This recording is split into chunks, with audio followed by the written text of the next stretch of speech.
안녕하세요 여러분, 중필름의 중입니다. 지난 시간에 제가 개발자에 대해서 살아온 인생을 얘기했었죠. 이번엔 그 네 번째 시간 바로 시작하도록 하겠습니다. 바로 첫 직장에 대한 얘기를 해볼까 해요. 개발자한테 첫 직장은 얼만큼 중요할까요? 답은 생각보다 별로 중요하지 않다고 저는 생각하고 있습니다. 물론 일반 직장인들한테도 얘기할 수 있을 것 같은데요, 개발자한테는 특히 더 그런 것 같아요. 물론 산뜻한 커리어로 인생의 첫 사회 시작을 시작하는 것 모두가 꿈꾸는 일이겠죠. 하지만 그 직장보다는 오히려 본인이 느끼는 바가 어떤 것인지에 대해서 생각하는 게 좀 더 저는 얘기하고 싶은 부분이에요. 지난 시간에 제가 제 멘토 같았던 친구를 따라서 직장을 취직한 얘기를 해드린 적이 있을 거예요. 저는 바로 그 직장에 들어가게 됐습니다. 아무 별 생각 없이 말이죠. 그 첫 직장은 바로 SI 업계라는 회사였어요. 소프트웨어 업계 중에서도 가장 힘들다고 알려진 SI 업계에 제가 별 생각 없이 지원하게 된 거죠. SI 업계는 시스템 인티그레이션이라는 영어의 약자인데요, 유식한 말로 얘기하자면 시스템 통합이라는 거죠. 외국에서는 좀 이런 단어 그대로의 뜻으로 사용되는 경우가 많지만 국내에서는 좀 다른 의미로 생각되기도 합니다. 바로 그런 시스템을 만들고 싶어 하는 큰 기업이나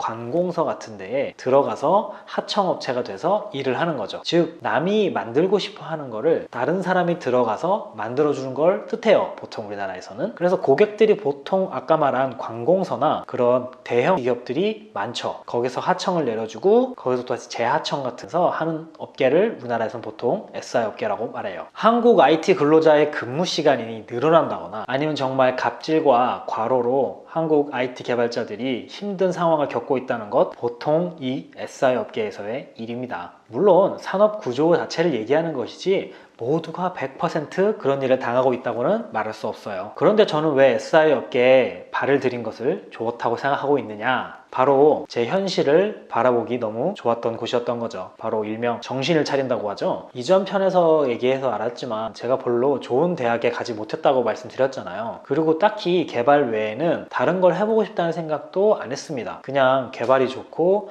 개발하고 컴퓨터 화면 보고 있으면 행복해지는 그런 단순한 사람이었어요. 내가 어떤 계획을 설계하고 어떻게 해나가야 잘 살 수 있는지에 대한 고민이 많이 없었던 사람이었던 거죠. 정신을 딱 차리게 해줄 수 있었던 그런 곳, 바로 이 SI 업계가 저한테는 인생의 큰 깨달음을 얻는 시간이었어요. 굉장히 여러 사례가 있었지만 몇 가지만 얘기해 볼게요. 이미 프로젝트를 완료하기로 한 날짜가 지난 뒤에 제가 투입돼서 모텔에 가면서 새벽 3, 4시까지 개발을 하고 다시 아침 9시에 출근을 하게 되는 그런 지옥 같은 생활도 경험했었고요. 오로지 저희가 제안했던 거에는 인력을 얼만큼 쓰겠다라는 말이 돈을 들이는 인건비로 책정되어 있는데, 그 사람들은 적게 들어가면서 그 사람들이 열심히 해서 적은 인력으로 많은 효율을 낼 수 있다고 말하는 제안서들에 저는 많이 희생이 되어왔던 것 같아요. 그런 낙후된 환경 속에서 사람들이 많이 그만두고, 또 이 업계는 생각보다 취업이 쉬워서 사람들이 또 많이 들어오거든요. 그런 데서 오는 혼란스러움, 저의 상실감도 굉장히 컸던 것 같습니다.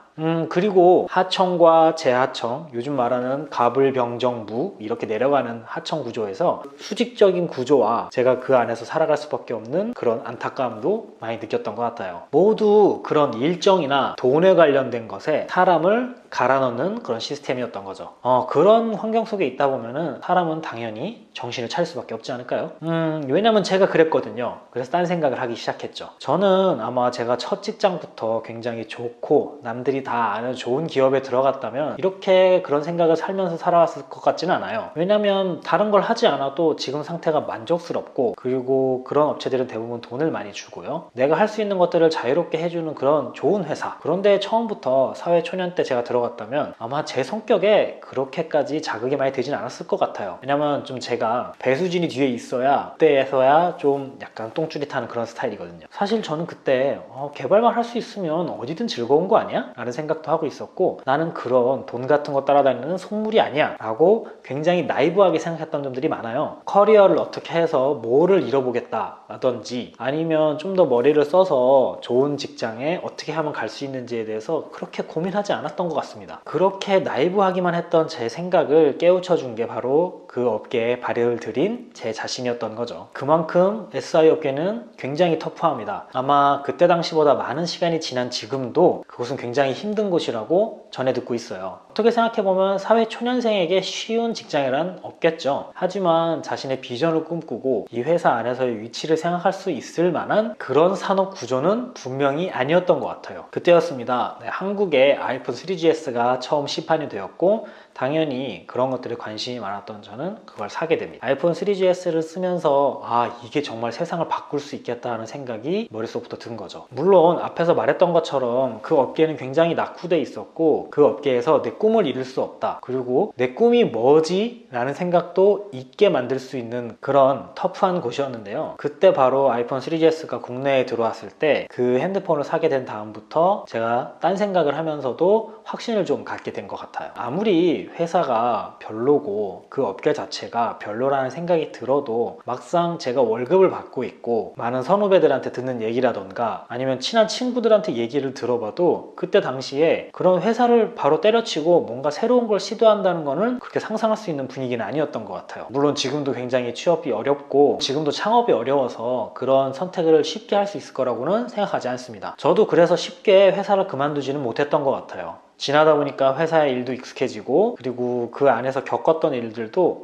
어디든 다 그런 거 아니야? 라는 생각을 마음속으로 먹게 된 거죠. 왜냐면 아까 말씀드렸던 것처럼 정말 힘들게 일을 해왔고 힘들게 일을 하면 할수록 사람은 생각이라는 걸 하지 않게 되거든요. 그러면서 제 자신이 점점점 더 늪으로 빠져들어가는 느낌을 많이 받았던 것 같아요. 그러다가 역시 그런 머리를 얻어맞는 듯한 충격을 받았던 게 아까 말한 그 아이폰이었죠. 그때 당시 제 생각은 그랬어요. 이 아이폰이라는 거는 앱스토어가 있어서 그 안에 앱을 만들어 넣으면 나도 개발을 할 수 있는 거 아니야? 라는 생각이 들기 시작했었습니다. 그때 당시에는 이미 감이 좋은 친구들이 있어서 그런 친구들은 이미 앱을 좀 만들어 보기도 했던 그런 시절이었어요. 예를 들면 지금 제가 유튜브를 하고 있는 것처럼 모두가 유튜브로 돈을 번다 하는 것처럼 앱 개발자들이 돈을 벌고 있다. 앱으로 뭔가를 만들어서 대박을 내고 있다 하는 분위기가 점점 끌어오르고 있던 그런 시기였던 거죠. 그런 분위기를 감지했던 저는 바로 애플 매장에 가서 맥북을 사게 됩니다. 맥북은 그때 당시에도 굉장히 고가였고 쉽게 살 수 있는 물건은 아니었어요. 하지만 그런 걸 사서 만들어 보겠다는 결단을 내리고 그날 바로 구입을 하게 된 거죠. 그 결단이 바로 저의 인생을 바꾸는 선택이 되었던 것 같습니다.